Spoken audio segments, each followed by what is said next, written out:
No, montado como ya va. La mitad de los que sois, ¿vale? En el lado de la primera. En la otra mitad, si queréis. Ahí la otra con la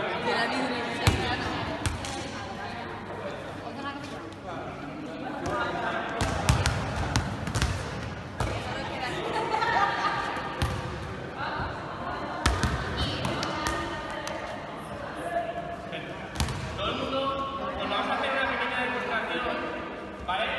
Vamos a hacer una pequeña demostración de cómo realmente queremos que se consiga. ¿Por qué hacemos esto? Aparte de porque la prueba es una parte corporal, ¿vale?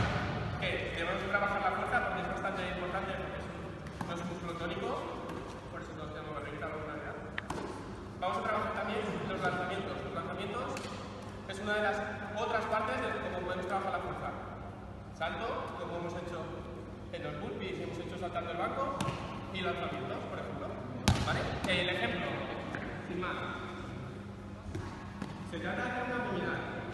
¿Vale? Si veis que no podéis, se trata de hacer 15 yo y 15 ella. Al ritmo